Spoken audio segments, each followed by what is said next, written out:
अस्सलामु अलैकुम वरहमतुल्लाहि वबरकातुहू। अल्हम्दुलिल्लाह आज 12 मुहर्रम हराम है और 12 मुहर्रम हराम से पहले हमारी चंद दिन क्लास नहीं हुई। वजह ये थी कि 8, 9, 10 मुहर्रम हराम मदनी काफ़िले के मुसाफिर बने और सबक नहीं पढ़ा सके और सिमें भी बंद थी, जिसकी वजह से सबक नहीं रिकॉर्ड कर सके। तो आज हमने 12 मुहर्रम हराम को सबक नंबर 3 का आगाज़ किया है। सबक नंबर 3 का नाम हरकात है। आप देख सकते हैं कि ऊपर सबक नंबर 3 लिखा हुआ है, तो सबक नंबर 3 का नाम हरकात है। और इसी के नीचे पहली लाइन में आप देख सकते हैं हरकत की जमा हरकात है। आज जो हम सबक पढ़ेंगे वो सिर्फ आज हम ये इसके कायदे और कानून याद करेंगे। कायदे और कवानीन आज हम पढ़ेंगे। और कायदा और कानून याद करने का एक फ़ायदा ये होता है कि अगर हम कायदा और कानून याद करें तो इसको याद करने की वजह से हमारे लिए पढ़ना आसान हो जाता है।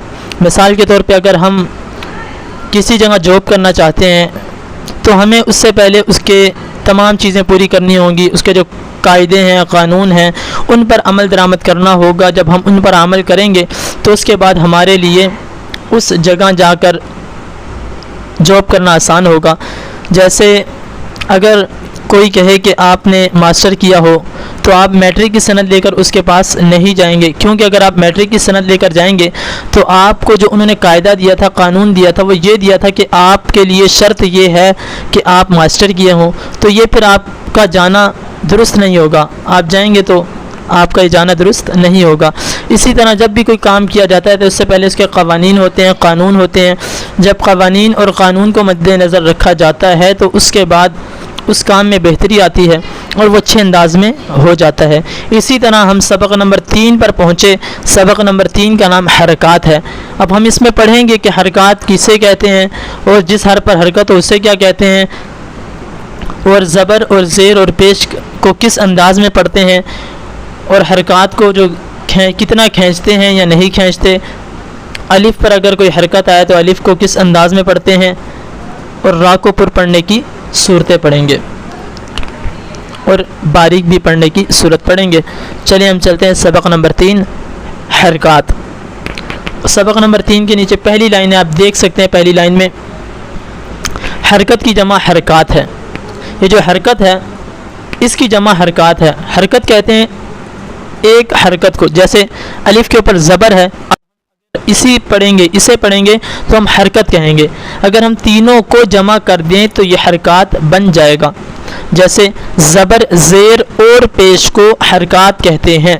अगर हम ज़बर का कहें, सिर्फ अकेला ज़बर का कहें तो हम कहेंगे हरकत। ज़बर अलिफ के ऊपर कौन सी हरकत है, ज़बर की हरकत है। अलिफ के नीचे कौन सी हरकत है, ज़ेर की हरकत है। अलिफ के ऊपर कौन सी हरकत है, पेश की हरकत है। अगर हम तीनों को जमा करके कहें तो हम कहेंगे ज़बर ज़ेर और पेश को हरकत कहते हैं। जब मुफरद यानी मुफरद हम ज़िक्र करेंगे तो उसके साथ फिर हम हरकत कहेंगे। अगर जमा ज़िक्र करेंगे तो उसके साथ हम जमा यानी हरकत कहेंगे। ये तो आप बात समझ गए होंगे। तो इसके बाद हम चलते हैं पहली लाइन की तरफ। हरकत की जमा हरकात है। ज़बर ज़ेर और पेश को हरकत कहते हैं। ज़बर और पेश हर्फ के ऊपर होती है, आप देख सकते हैं ज़बर हर्फ के ऊपर है, और आप पेश को भी देख सकते हैं, पेश भी हर्फ के ऊपर है। ज़बर और पेश हर्फ के ऊपर होती है जबकि ज़ेर हर्फ के नीचे होती है। अब हम देखेंगे कि ज़बर ज़ेर और पेश का तो हमें पता चल गया कि ज़बर ज़ेर और पेश हर्फ के ऊपर होती है या नीचे होती है, ये हमने पढ़ लिया। इसके बाद हमें ये भी पता होना चाहिए कि जिस हर्फ पर हमने ज़बर ज़ेर और पेश या कोई जज़म वगैरह लगाई तो उससे हम क्या कहते हैं। जब हम इस तरह की कोई भी हर्फ पर कोई हरकत लगा देंगे तो उससे हम मुतहर्रिक कहेंगे, यानी इसको हमने हरकत दी। अब वो जो हरकत देना हमारा बना वो उसने उस लफ्ज़ को, उस हर्फ को मुतहर्रिक कर दिया। ठीक है, तो जिस हर्फ पर कोई हरकत हो उसे मुतहर्रिक कहते हैं। अब हमें पता होना चाहिए कि मुतहर्रिक हो गया। अब मुतहर्रिक होने के बाद हमने इनको पढ़ना कैसे है, किस अंदाज में पढ़ना है।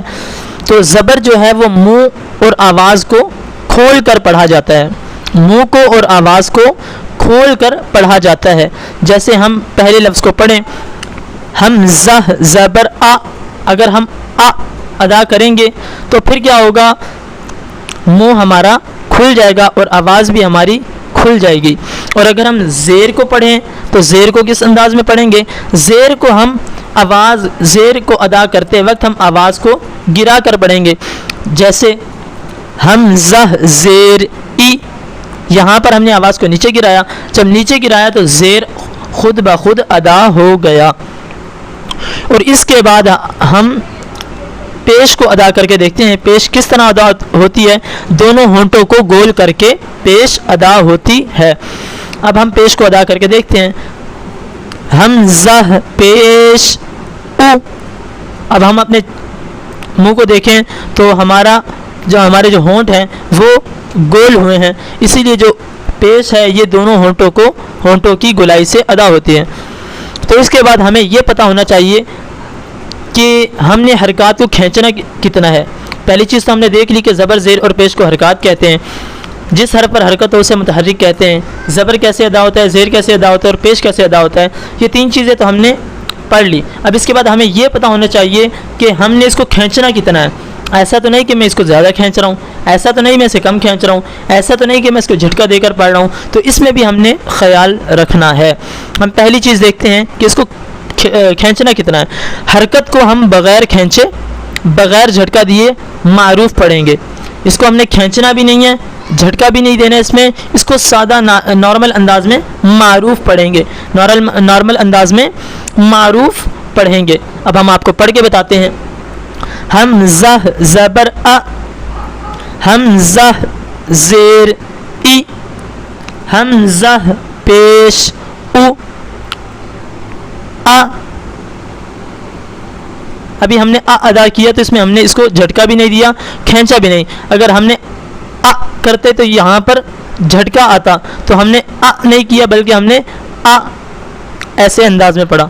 اور اس کے بعد ای، اور اس کے بعد اب ہم پیش کو ادا کرتے ہیں او، یعنی آ ای او. یہ ہم نے ادا کیا. اور اگر ہم جھٹکا دے کر پڑھیں تو وہ غلط بھی ہوگا اور درست نہیں ہوگا. اب ہم جھٹکا دے کر آپ کو بتاتے ہیں کہ جھٹکا دے کر پڑھیں گے تو کس انداز میں پڑھا جائے گا. آ ای او، یہ تھا جھٹکے دینے کے انداز میں، جو کہ درست نہیں ہے.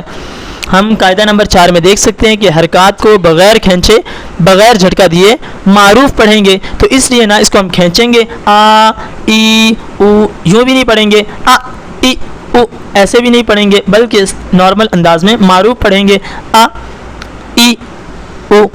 آپ سمجھ گئے ہوں گے قاعدہ نمبر 4 بھی. ہم نے 4 باتیں پڑھ لی. اب ہم چلتے ہیں 5ویں کی طرف.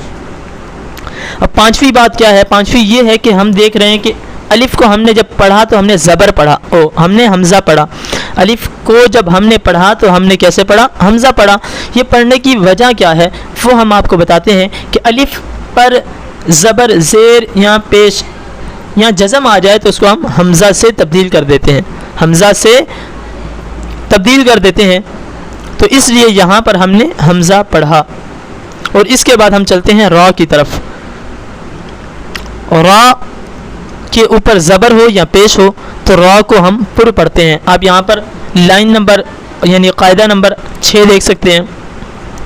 قاعدہ نمبر 6 سب سے آخری لائن حمزہ سے اوپر آپ دیکھ سکتے ہیں. قاعدہ نمبر 6 میں بھی آپ کو بتایا گیا ہے کہ را پر زبر یا پیش ہو تو را کو پر یعنی موٹا پڑھیں گے، اور را کے نیچے زیر ہو تو را کو باریک پڑھیں گے. اس کی چند صورتیں آگے بھی آئیں گی تو انشاءاللہ وہاں پر بھی ہم دیکھیں گے را کو کتنی صورتیں ہیں جو موٹا پڑھیں گے اور کتنی صورتیں ہیں جس میں ہم را کو باریک پڑھیں گے. تو انشاءاللہ العزیز ہم نئے سبق کے ساتھ کل حاضر ہوں گے. اجازت چاہتے ہیں. اور آپ نے اس سے پہلے یہ کام کرنا ہے، آج ہم نے جتنا سبق پڑھا ہے ہم نے 6 قاعدے یاد کروانے کی کوشش کی ہے، آپ کو بتا دیا ہے، سمجھا دیا ہے.